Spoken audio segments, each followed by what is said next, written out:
1986 का फंडा क्या आज भी है चंगा? WHO एनाल्जेसिक लैडर पार्ट 1 कैसे मिस हुआ इंटरवेंशनल पेन मैनेजमेंट वाला स्टेप? WHO ने 1982 में इटली में कैंसर पेन मैनेजमेंट के लिए एक ड्राफ्ट गाइडलाइंस बनाई और 1984 में जिनीवा स्विट्ज़रलैंड में WHO meeting on the comprehensive management of cancer pen के बाद इस ड्राफ्ट को फाइनलाइज किया। इन मीटिंग्स में देश विदेश के कैंसर पेन मैनेजमेंट के एक्सपर्ट्स, ओपियोइड दवाओं के लेजिस्लेशन से संबंधित राष्ट्रीय और अंतर्राष्ट्रीय कानून के एक्सपर्ट्स, हेल्थ केयर डिलीवरी और एजुकेशन एक्सपर्ट्स, फार्मास्यूटिकल रिसर्च और मैन्युफैक्चरिंग के एक्सपर्ट्स तथा इंटरनेशनल नॉन गवर्नमेंटल ऑर्गेनाइजेशन से जुड़े लोग मौजूद थे। यही गाइडलाइंस 1986 में कैंसर पेन रिलीफ नामक किताब में जिनीवा स्विट्ज़रलैंड से रिलीज़ हुई। रिलीज़ के बाद गाइडलाइंस 1996 में रिवाइज हुई। 1998 में WHO ने इससे रिलेटेड कंपेनियन वॉल्यूम में पीडियाट्रिक कैंसर पेन और पैलिएटिव केयर की भी गाइडलाइंस दी तथा 2018 में WHO ने guidelines for the pharmacological and radiotherapeutic management of cancer pain in adults and adolescents release की। 1986 की इस इनिशियल रिलीज़ में बहुत सारी बातों पर चर्चाएं की गईं। इनमें से उस समय पर उपलब्ध क्लिनिकल तथा रिसर्च एविडेंसेस के साथ कुछ और महत्वपूर्ण मुद्दे भी डिस्कस हुए जो हमें WHO एनाल्जेसिक लैडर के गठन के बारे में ज़्यादा क्लैरिटी देंगे। पहले तो ये एक्नॉलेज किया गया कि कैंसर पेन मैनेजमेंट एक इम्पॉर्टेंट परंतु नज़रअंदाज किया गया पब्लिक हेल्थ इशू है। फिर ये बताया गया कि effective pain management comprehensive WHO cancer programme की एक मेजर प्रायोरिटी है। इसके बाद पेन की definition, complex nature of cancer pain तथा कैंसर पेन मैनेजमेंट की अपर्याप्तताओं या इनएडिक्वेसीज के कारणों को समझा गया। इन सब डिस्कशंस का पर्पस क्या था? पर्पस था कैंसर पेन कंट्रोल के लिए एक ऐसी स्ट्रैटेजी बनाना जो विश्व स्तर पर लागू की जा सके। तो एक कॉम्प्रिहेंसिव पेन मैनेजमेंट स्ट्रैटेजी बनाई गई जिसका एक हिस्सा था WHO 3 स्टेप एनाल्जेसिक लैडर। आइए इन्हें संक्षिप्त में समझते हुए WHO एनाल्जेसिक लैडर की तरफ बढ़ते हैं। तो आइए शुरू करते हैं कॉम्प्रिहेंसिव WHO कैंसर प्रोग्राम जिसकी 4 प्रायोरिटीज़ थी। इफ़ेक्टिव पेन मैनेजमेंट विशेष रूप से एडवांस डिजीज़ में, प्राइमरी प्रिवेंशन, अर्ली डिटेक्शन तथा ट्रीटमेंट ऑफ क्यूरेबल कैंसर्स। अगर पेन मैनेजमेंट इफेक्टिव हो तो कैंसर रोगी लाखों की तादाद में जो हर दिन असहनीय दर्द झेलते हैं उनके लिए राहत संभव है। और यह माना गया कि एनाल्जेसिक थेरेपी या फार्माकोलॉजिकल मैनेजमेंट या दर्द की दवाओं से दर्द का उपचार इस राहत के लिए आवश्यक पद्धति है और इसे विश्व स्तर पर लागू किया जा सकता है। अगर सही तरीके से उपयोग किया जाए तो यह एनाल्जेसिक थेरेपी 90% से अधिक रोगियों में दर्द को नियंत्रित करने में सक्षम हो सकती है। अगली महत्वपूर्ण बात है उस वक्त कैंसर पेन को समझने के लिए आधार मानी गई पेन की 1979 की IASP definition. Pain is an unpleasant sensory and emotional experience associated with actual or potential tissue damage or described in terms of such damage. Pain is always subjective. It is unquestionably a sensation in a part or parts of the body, but it is also always unpleasant and therefore an emotional experience. मतलब pen व्यक्तिगत भावनाओं या विचारों से प्रभावित या उन पर आधारित होता है। प्रत्येक व्यक्ति अपने जीवन में पहले लगी चोट और दर्द से संबंधित अनुभवों के माध्यम से ही इस शब्द के प्रयोग को सीखता है। और ऐसा इसलिए क्योंकि दर्द सिर्फ एक शारीरिक अनुभव नहीं है बल्कि मनोवैज्ञानिक, सामाजिक, आध्यात्मिक और वित्तीय अनुभव भी है, यानी साइकोलॉजिकल, सोशल, स्पिरिचुअल और फाइनेंशियल एक्सपीरियंस भी है। और दर्द की व्याख्या करने के लिए इन सारी बातों को शामिल करना पड़ता है। यही कारण है कि एक समान लगी हुई चोट में भी सभी लोगों के दर्द का अनुभव समान नहीं बल्कि अलग अलग होता है। ये पेन की डेफिनेशन IASP ने 1979 में दी थी, जिसे 16 जुलाई 2020 को रिवाइज कर दिया गया है। आप लोग इस रिवाइज डेफिनेशन को IASP की वेबसाइट पे देख सकते हैं। इसके अलावा डेम सिसिली सॉन्डर्स जी के द्वारा दिए हुए टोटल पेन या टोटल कैंसर पेन के कॉन्सेप्ट पे भी ज़रूर ध्यान दें। वीडियो के नीचे ये लिंक्स दिए हुए हैं। कैंसर पेन काफ़ी कॉम्प्लेक्स पेन है और अनरिलीव्ड सिवियर कैंसर पेन अक्सर अन्य लक्षणों की एक श्रृंखला से जुड़ा होता है, जैसे ठीक से नींद ना आना, सारा दिन थकान रहना, भूख न लगना, चिड़चिड़ापन और मन खराब रहना तथा डिप्रेसिव लक्षण होना। और इसलिए कैंसर पेन में आराम एक अच्छी क्वालिटी ऑफ लाइफ के लिए बहुत इम्पॉर्टेंट है। अब कैंसर पेन की बात है तो कैंसर पेन के कारणों को जानना भी ज़रूरी है। उस समय कैंसर के दर्द के दो मुख्य कारण बताए गए।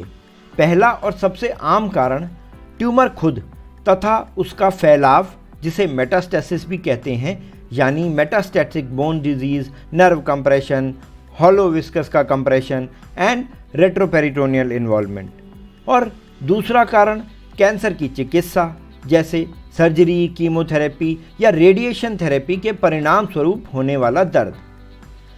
उस समय पर यूनाइटेड किंगडम से शुरू हुई और कनाडा, इटली तथा USA में चल रही और बढ़ रही हॉस्पिस मूवमेंट ने और स्पेशलाइज्ड पेन रिलीफ सेंटर्स ने कैंसर पेन और उसके ट्रीटमेंट को समझने में काफ़ी योगदान दिया था। इन कारणों के अलावा ये भी ज़रूर ध्यान रखें कि कैंसर पेशेंट्स में कैंसर से असंबंधित दर्द, उदाहरण के लिए मायोफाशियल पेन, आर्थराइटिस का पेन, रीढ़ की हड्डियों के बीच डिस्क की वजह से पेन वगैरह भी हो सकते हैं और दर्द के इवैल्यूएशन के वक्त इस नॉन कैंसर पेन को ध्यान में रखना भी ज़रूरी है। कैंसर के दर्द की डिफ़िकल्टीज़ पर चर्चा करने के बाद कैंसर के दर्द पर अपर्याप्त नियंत्रण यानी इनएडिक्वेट कंट्रोल के कारण भी डिस्कस किए गए, जैसे कि opioid tolerance, physical dependence, psychological dependence और एडिक्शन से जुड़ी अपर्याप्त जानकारी और अनावश्यक भय और सिस्टम से जुड़े इश्यूज़ तथा एजुकेशन और अवेयरनेस इश्यूज़। इसके बारे में हम अपने आने वाले वीडियोस में डिटेल में बात करेंगे। अभी फ़िलहाल के लिए हम नेक्स्ट पॉइंट पे जाते हैं। अब अगली इम्पॉर्टेंट बात कि कॉम्प्रिहेंसिव WHO कैंसर प्रोग्राम तथा कैंसर पेन के नेचर, एक्सटेंट और स्टेटस को समझने के बाद व उसकी अपर्याप्तताओं यानी इनएडिक्वेसीज को जानने के बाद इसमें बेहतरी लाने के लिए एक कॉम्प्रिहेंसिव पेन मैनेजमेंट स्ट्रेटजी तैयार की गई, जिसके 3 इम्पॉर्टेंट पिलर्स थे: pain assessment, therapeutic strategy and continuing care. Pain assessment काफ़ी बड़ा टॉपिक है, ख़ास तौर से कैंसर पेन असेसमेंट, तो उसके बारे में डिटेल में हम बाद में आपके पास आएंगे किसी और वीडियो में। फ़िलहाल के लिए हम वो 8 महत्वपूर्ण बातें बताते हैं जो पेन असेसमेंट के बारे में डिस्कस की गई। रोगी के दर्द की शिकायत पर विश्वास करें, उनके दर्द की गंभीरता का असेसमेंट करें, उनकी मनोवैज्ञानिक स्थिति का आकलन करें, दर्द की शिकायत की डिटेल्ड हिस्ट्री लें, सावधानीपूर्वक शारीरिक जांच करें, मौजूदा जांचों की अच्छे से समीक्षा करें और अगर ज़रूरत हो तो अन्य आवश्यक जांच निर्देश करें। शुरुआती असेसमेंट के दौरान दर्द नियंत्रण के वैकल्पिक तरीकों पर भी विचार करें। उपचार शुरू करने के बाद दर्द नियंत्रण के स्तर का आकलन ज़रूर करें। अब पेन की एग्जामिनेशन और असेसमेंट के दौरान पेशेंट की जनरल कंडीशन तथा उसकी दूसरी कंडीशंस जैसे sugar, blood pressure, heart, kidney, liver व अन्य कंडीशंस का भी ध्यान रखें। इसके अलावा रोगी की उम्र, संस्कृति, धर्म, मानसिक स्वास्थ्य या मेंटल हेल्थ और पारिवारिक और सामाजिक स्थितियों या साइकोसोशल और फाइनेंशियल सिचुएशंस को भी ध्यान में रखना चाहिए। अब जैसे हमने ऊपर बताया कि कॉम्प्रिहेंसिव WHO कैंसर प्रोग्राम तथा कैंसर पेन के नेचर, एक्सटेंट और स्टेटस को समझने के बाद एक कॉम्प्रिहेंसिव पेन मैनेजमेंट स्ट्रैटेजी तैयार की गई, जिसके 3 इंपॉर्टेंट पिलर्स थे: पेन असेसमेंट, थेराप्यूटिक स्ट्रैटेजी और कॉन्टिन्यूइंग केयर। तो अब हम थेराप्यूटिक स्ट्रैटेजी के बारे में बात करेंगे। थेराप्यूटिक स्ट्रैटेजी के अंतर्गत बहुत स्पष्ट रूप से बताया गया कि एंटी कैंसर ट्रीटमेंट के साथ सपोर्टिव और सिम्टोमेटिक ट्रीटमेंट दिया जाना चाहिए। सिम्टोमेटिक ट्रीटमेंट में कुछ ट्रीटमेंट या उपचार प्रक्रियाओं की एक श्रृंखला बताई गई, जिनका कंकरेंट और सीक्वेंशियल इस्तेमाल यदि रोगी की ज़रूरतों के अनुकूल किया जाए तो उनके दर्द में काफ़ी राहत मिलती है। इसमें शामिल थे पेन व अन्य सिम्टम्स को मैनेज करने के लिए ड्रग या pharmacological therapy, physical therapy, psychological approaches तथा पेन के लिए temporary local anaesthetic blocks, trigger point injections और रीजनल एनेस्थीसिया, न्यूरोलाइटिक व न्यूरोसर्जिकल प्रोसीजर्स। यह कुछ हद तक आजकल कैंसर की डिजीज़ डायरेक्टेड थेरेपी के साथ दी जा रही अर्ली पैलिएटिव केयर स्टार्ट करने की सलाह के समान लगता है। तो क्या इसको हम early palliative care and pain management start करने की सलाह मान सकते हैं? यह एक सोचने वाली बात है। बहुत बार दर्द में पूरी तरह 100% राहत दे पाना संभव नहीं होता, पर फिर भी इस थेराप्यूटिक स्ट्रैटेजी की मदद से असहनीय दर्द इस हद तक कम किया जा सकता है कि कोई भी बचा हुआ शेष दर्द रोगी की सहन करने की क्षमता के अंतर्गत आए। अब अगर आप यहाँ ध्यान से देखें तो यहाँ पर दवाओं का पेन मैनेजमेंट में प्राइमरी रोल बताने के साथ साथ सपोर्ट के लिए इंटरवेंशनल पेन मैनेजमेंट की भी बात की गई है। फिलहाल इस बात को दिमाग में रखते हुए हम आगे बढ़ते हैं। अब एक छोटा सा डिस्कशन कॉन्टिन्यूइंग केयर के बारे में भी कर लें।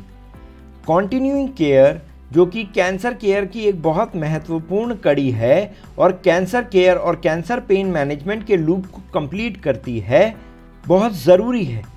इसमें इनिशियल मेडिकल असेसमेंट और डायग्नोसिस से लेके इवैल्यूएशन, ट्रीटमेंट और फाइनल स्टेजेस ऑफ डिजीज़ तक की पूरी जर्नी का ध्यान रखने की बात की गई है, चाहे रोगी घर पर हो या अस्पताल में।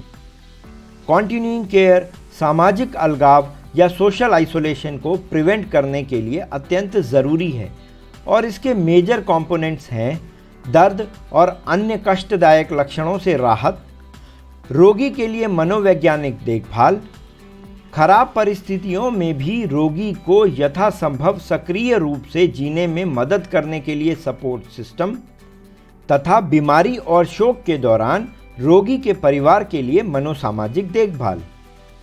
इसके बारे में आने वाले वीडियोस में डिटेल में बात करेंगे। अभी के लिए ये ज़रूर बता दें कि आजकल continuity of care holistic health care, specially cancer care का एक अभिन्न हिस्सा है। WHO ने 2018 में continuity and coordination of care के ऊपर एक महत्वपूर्ण डॉक्यूमेंट भी रिलीज़ किया है। अब वापस चलते हैं थेराप्यूटिक स्ट्रैटेजी पे। थेराप्यूटिक स्ट्रैटेजी का इस्तेमाल करते हुए पेन मैनेजमेंट के 3 स्पेसिफिक गोल्स बनाए गए। पेन फ्री स्लीप के घंटे बढ़ाना, रेस्ट पेन में राहत देना तथा खड़े होने या गतिविधि के दौरान दर्द में राहत देना। अब तक यह तो समझ आ गया कि फार्माकोलॉजिकल मैनेजमेंट या एनाल्जेसिक दवाओं के उपयोग को कैंसर पेन की थेराप्यूटिक स्ट्रैटेजी का मुख्य आधार बताया गया और इसी फार्माकोलॉजिकल मैनेजमेंट को समझाने के लिए WHO 3 स्टेप एनाल्जेसिक लैडर बताई गई।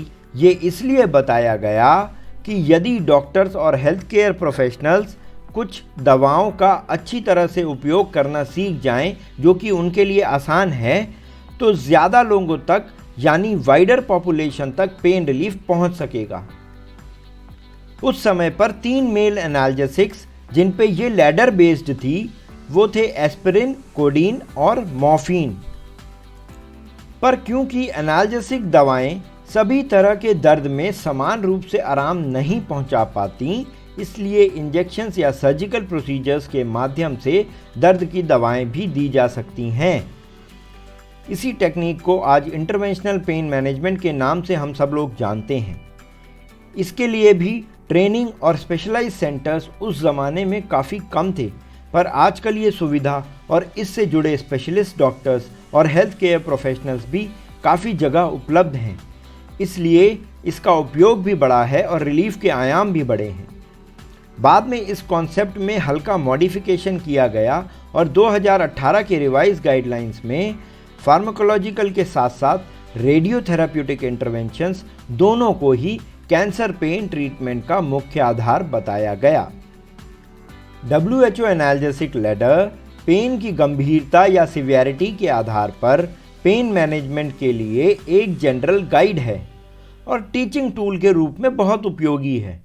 इसका इस्तेमाल सिर्फ एक गाइडिंग टूल की तरह ही किया जाना चाहिए, ये प्रोटोकॉल नहीं है और इंडिविजुअलाइज्ड या पेशेंट स्पेसिफिक या व्यक्तिगत असेसमेंट और ट्रीटमेंट प्लानिंग को ये सब्स्टिट्यूट या रिप्लेस नहीं करता है। WHO analgesic ladder cancer pen में राहत देने के लिए एक स्टेप वाइज या सीढ़ी नुमा अप्रोच है जो कि किफ़ायती भी है और प्रभावी भी, और यह लगभग 70 से 90% कैंसर रोगियों में दर्द से राहत दे देती है। रोगी को जब भी दर्द हो, चाहे वो कैंसर के वर्कअप या डायग्नोसिस के दौरान हो या डायग्नोसिस हो जाने के बाद हो, उसे दर्द में राहत देना आवश्यक है। इस WHO सीढ़ी के 3 चरण हैं, स्टेप्स 1, 2 एंड 3। परंतु इन 3 स्टेप्स या चरणों को समझने से पहले बहुत ज़रूरी है कि हम 5 आवश्यक बातों को समझ लें। यह 5 बातें हैं: by mouth, by the clock, by the ladder, for the individual and attention to detail. आइए अब एक एक करके इन 5 बातों को हम थोड़ा सा समझ लें। पहली बात, बाय माउथ। इसका मतलब है कि जहाँ तक हो सके दर्द की दवाएं मुंह के रास्ते या ओरली दें, जिससे कि बीमार व्यक्ति और उनके केयर गिवर्स को दवाएं देने में आसानी हो।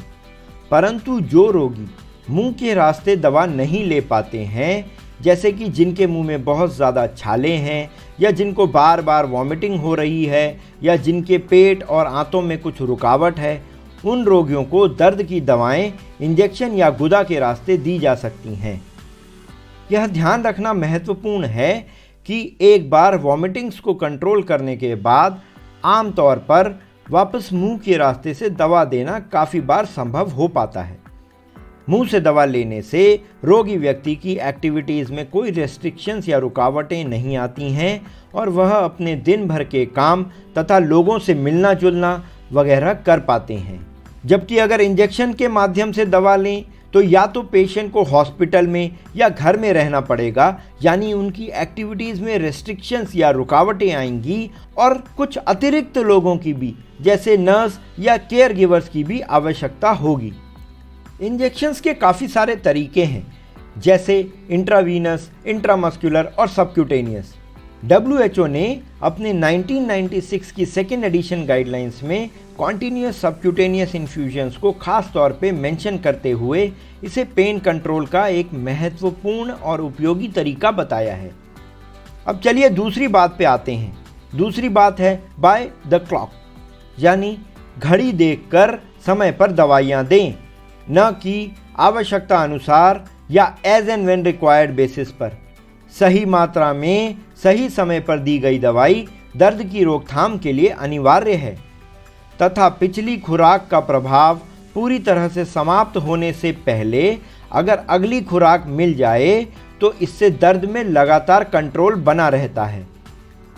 किसी किसी को आकस्मिक दर्द या ब्रेक थ्रू पेन या फिर मूवमेंट रिलेटेड, जिसको इंसिडेंट पेन भी कहते हैं, उसके कारण से दर्द हो सकता है और इस दर्द के लिए रेस्क्यू डोज या एक्स्ट्रा डोज लेने की आवश्यकता हो सकती है। एग्जाम्पल के तौर पे, जैसे कोई व्यक्ति कैंसर दर्द के लिए मॉर्फिन ले रहा है और उनको नॉर्मल या प्लेन मॉर्फिन हर 4 घंटे में 5 मिलीग्राम लेने के लिए बोला गया है, तो उनकी रेस्क्यू डोज उनकी 4 आवरली डोज यानी हर 4 घंटे वाली डोज यानी 5 मिलीग्राम के बराबर या उससे कम होगी।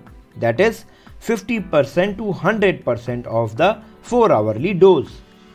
अब चलिए चलते हैं तीसरी बात पर, बाय द लेडर यानी लेडर या सीढ़ी के अनुसार, मतलब दर्द की दवाओं की स्टेप वाइज अप्रोच।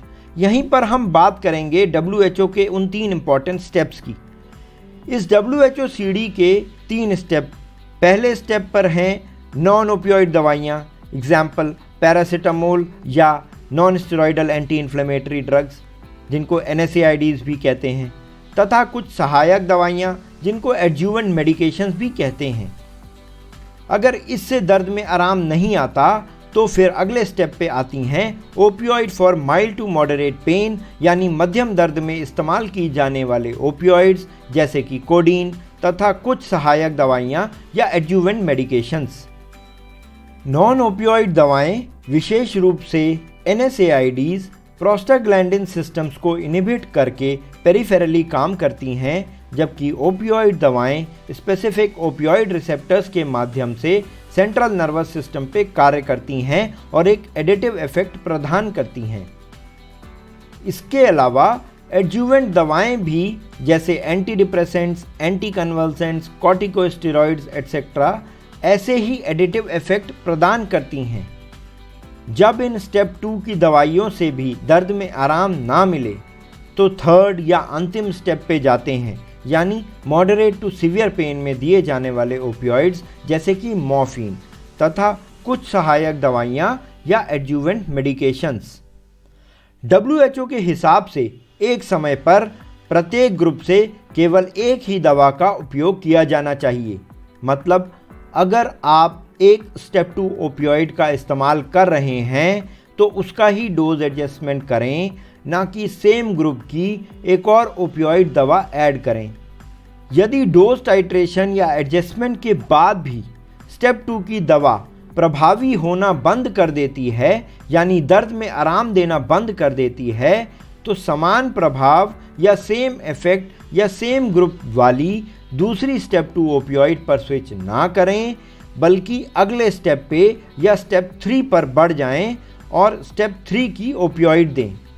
अब यहाँ पर भी हैं कुछ सोचने वाली बातें, जैसे कि क्या हम 2 स्टेप 3 वाले ओपियोइड साथ में दे सकते हैं, जैसे कि फेंटानिल पैच के साथ मॉर्फिन टैबलेट्स, या फिर फेंटानिल पैच के साथ सिर्फ ट्रांसम्यूकोसल फेंटानिल लॉलीपॉप का ही इस्तेमाल करें।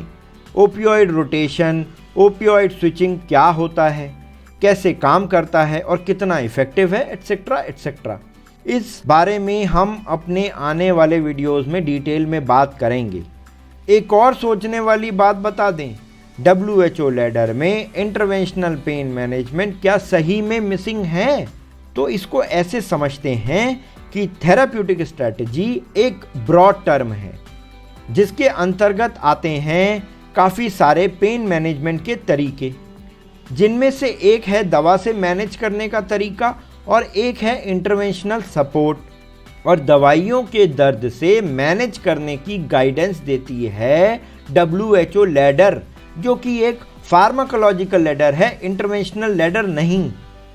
WHO गाइडलाइंस कैंसर के दर्द के मेडिकल यानी कि फार्माकोलॉजिकल और रेडियोथेरेप्यूटिक मैनेजमेंट पर ध्यान केंद्रित करती हैं।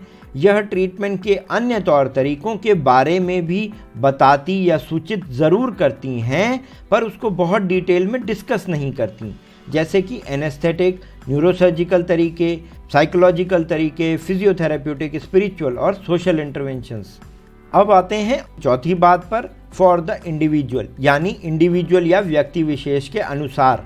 मतलब effective analgesic dose patient to patient vary करेगी, और एनाल्जेसिक की सही खुराक वह है जो रीजनेबल टाइम यानी एटलीस्ट 4 घंटे से ज़्यादा के लिए पर्याप्त राहत दे और एक्सेप्टेबल या मिनिमल साइड इफ़ेक्ट्स दे। दवा की डोज ऊपर नीचे करते वक्त कुछ बातों का ज़रूर ध्यान रखें। दर्द की कुछ दवाइयाँ जैसे एग्जाम्पल के तौर पर सीवियर पेन के लिए दी गई स्टेप 3 ओपियोइड ग्रुप की दवा जैसे मॉर्फिन स्टैंडर्ड या फिक्स डोज में नहीं बल्कि पेशेंट के दर्द के हिसाब से टाइट्रेट की जाती हैं, यानी ऊपर नीचे की जाती हैं। इनमें कोई लिमिटिंग डोज नहीं होती।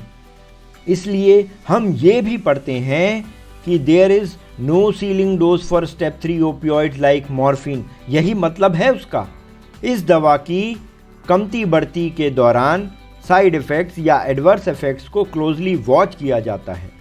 इस ग्रुप की दवाइयाँ देते हुए हमें एक्चुअली एक राइट डोज या ऑप्टिमम डोज अचीव करने की कोशिश करनी होती है, यानी कि वो डोज जिस पे पेन भी कंट्रोल में रहे और साइड इफ़ेक्ट्स भी मिनिमल या एक्सेप्टेबल हों। इसकी तुलना में बहुत सारी अन्य दर्द की दवाएं जैसे कि स्टेप 1 और 2 की दवाएं स्टैंडर्ड डोजेज में दी जाती हैं और उनकी डोज लिमिट्स होती हैं, जिसके ऊपर एडवर्स इफ़ेक्ट्स काफ़ी बढ़ जाते हैं। तो उन्हें देते वक्त हमें इन बातों का ध्यान रखना होता है। अब बस 5वीं और आखिरी इंपॉर्टेंट बात बची है, यानी अटेंशन टू डिटेल। दर्द की दवाएं देते वक्त कुछ खास बारीकियों पे ध्यान देना ज़रूरी है। दवाओं को रेगुलर इंटरवल्स या नियमित अंतराल पे लेना ज़रूरी है। दवा का चार्ट बनाना बेहतर होता है। इस चार्ट में हर दवा के आगे उसकी डोज, ml या चम्मच या नंबर ऑफ टैबलेट्स लिख देना बहुत अच्छा रहता है। टाइमिंग्स तथा उसको देने का पर्पस भी लिखना चाहिए, जैसे दर्द की दवा है कि कब्ज़ की दवा है कि उल्टी की दवा है वगैरह वगैरह, जिससे कि पेशेंट को समझने में आसानी होती है। जिस दवा की ज़्यादा दर्द होने पर एक्स्ट्रा डोज ली जा सकती है, उसकी एक्स्ट्रा डोज की टाइमिंग्स और लेने का कारण लिखें। इसके अलावा ये बहुत ज़रूरी है कि दिन की पहली और आखिरी खुराक को पेशेंट के सोने और जागने के समय के अनुसार एडजस्ट करके दें। एग्जाम्पल के तौर पे दर्द अक्सर रात में बढ़ जाता है और रोगी को पर्याप्त नींद लेने से रोकता है। दिन के समय की तुलना में सोते समय अगर मॉर्फिन की एक बड़ी खुराक का उपयोग करने से दर्द से लंबे समय तक राहत मिलती है और बेहतर नींद आती है, तो वो देनी चाहिए। जैसे अगर मॉर्फिन की डोज हर 4 घंटे में दी जा रही है, मान लीजिए सुबह 6 बजे, दिन के 10 बजे, फिर दिन के 2 बजे, फिर शाम के 6 बजे, रात के 10 बजे और रात के 2 बजे, तो रात के 2 बजे वाली डोज रात को 10 बजे दी जा सकती है, जिससे कि रात की नींद बेटर हो। दवाओं से जुड़े साइड इफ़ेक्ट्स को अच्छे से समझें और समझाएं। ध्यान रखिए, समझाना बहुत ज़रूरी है। जब आप पेशेंट को समझाएंगे तभी तो पेशेंट उन साइड इफ़ेक्ट्स को नोट करके आपके पास आएंगे और रिपोर्ट करेंगे। क्लोज सुपरविजन रखें और वक्त वक्त पे दर्द को रीअसेस करें और दवाओं के असर का ध्यान रखें तथा साइड इफ़ेक्ट्स को सिस्टमेटिकली ट्रीट करें। अब हम इस वीडियो को समराइज़ करते हैं। देखिए, इस वीडियो में हमने जाना कि WHO की लैडर को शेप देने के लिए कैसे और किन के बीच डिस्कशंस हुए, क्या फैक्ट्स कंसीडर किए गए, क्या रिसर्च एविडेंसेस कंसीडर किए गए, क्या बातें सोची गईं, क्या बातें डिस्कस करी गईं, तथा WHO लैडर का हमने एक ग्रॉस ओवरव्यू लिया और उसके बारे में कुछ इंपॉर्टेंट फैक्ट्स देखे। अगले वीडियो में हम WHO लैडर में इस्तेमाल की जाने वाली दवाओं को समझेंगे और लैडर को थोड़ा और बारीकी से जानेंगे। एक बहुत महत्वपूर्ण बात जो हम आपके सामने रखना चाहते हैं वह यह है कि यह वीडियो किसी भी किताब का रिप्लेसमेंट नहीं है। इसलिए WHO की गाइडलाइंस को अच्छे से जानने और समझने के लिए और उसकी हिस्ट्री को समझने के लिए ये बहुत ज़रूरी है कि आप WHO के जो डिफरेंट एडिशंस हैं उनको पढ़ें और उनको समझने की कोशिश करें। अगर उनसे जुड़े आपके कोई डाउट्स हैं तो हम उसमें आपकी मदद करने की चेष्टा करेंगे।